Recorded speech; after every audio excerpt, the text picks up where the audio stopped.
Eu conheço muitos casais que se divorciaram na pandemia. E muitos deles, a maioria, se não todos, atribuem o próprio divórcio à pandemia. E quando eu escuto algum discurso desse tipo, sinceramente me dá vontade de rir. Porque, gente, a pandemia não faz ninguém divorciar. O máximo que a pandemia fez foi evidenciar os desequilíbrios que já existiam nesses relacionamentos e que antes poderiam ser escondidos pelo tanto de possibilidades, de distrações que a gente tinha. Existiam mais possibilidades de fuga, as pessoas passavam de fato menos tempo juntas, então era muito fácil ignorar as partes que conflitavam e tocar a vida. E aí vive de férias em férias, de viagem em viagem, e no dia a dia como dois estranhos, como se isso fosse normal. Vem a pandemia, reapresenta esses dois estranhos e nesse encontro eles percebem que de fato a relação já não faz mais sentido. Mas será que antes da pandemia essas relações que se dissolveram estavam em dia?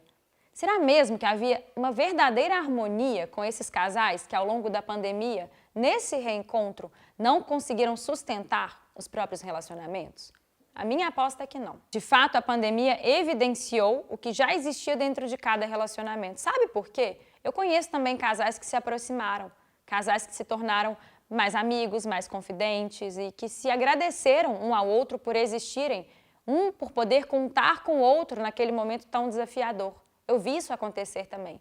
Esses casais, a minha aposta é de que o relacionamento estava em harmonia. Eles estavam em dia com eles mesmos e por isso o que transbordavam para a relação acabou equilibrando essa relação de forma harmônica. Foi muito mais fácil para esses casais conviver em solitude. Os outros casais que estavam vivendo, se distraindo, fugindo, vivendo de férias, vivendo de viagens, de finais de semana, mas sem nenhum tipo de conexão, acabaram sim enfrentando muitos desafios na pandemia. E não há nada de errado em assumir isso, não há nada de errado, inclusive, com a decisão de romper um relacionamento que já não estava legal. O que me preocupa é atribuir o fim do relacionamento à pandemia, porque isso, de novo, é fuga. É o padrão de fuga que fez o relacionamento ruir sendo perpetuado mesmo no divórcio.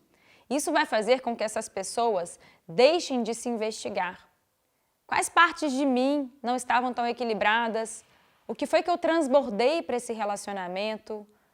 Que tipo de autorrevisão eu preciso fazer em mim para que eu não carregue essa parte minha desequilibrada e que contaminou o relacionamento para as minhas outras relações?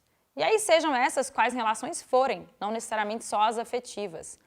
Se esses casais terminam um relacionamento e atribuem à pandemia, estão perdendo uma preciosa oportunidade de fazer uma autoinvestigação, de fazer uma autorrevisão e de usar esse evento tão delicado que é um divórcio para crescer, para se lapidar, para alcançar as suas próximas e mais atualizadas versões. Essa falta de disponibilidade de olhar para si, essa falta de intimidade consigo, ela atrapalha muito as nossas relações.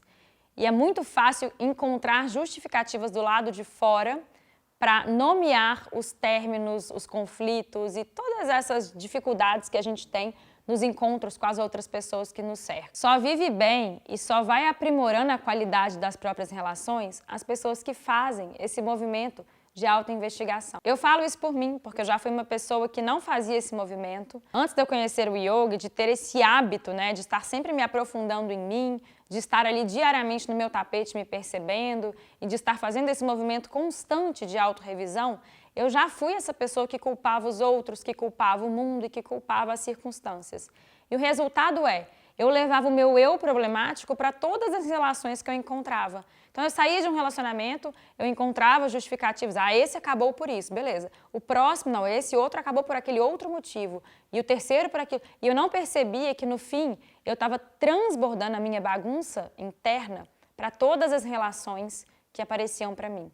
Foi só quando eu me curei, e aí eu devo isso muito ao yoga, porque é o meu ritual, o meu ponto de equilíbrio. Eu falo que a reunião mais importante do meu dia é a que eu faço comigo mesma ali no meu tapete de yoga. Porque esse hábito patrocinou um encontro tão profundo comigo que eu adquiri possibilidade de fazer constantes movimentos de autorrevisão. E é muito gostoso se perceber crescendo. É muito bom perceber que eu estou sempre disposta e pronta para reconhecer qual é o próximo passo que eu preciso dar para me tornar uma pessoa melhor.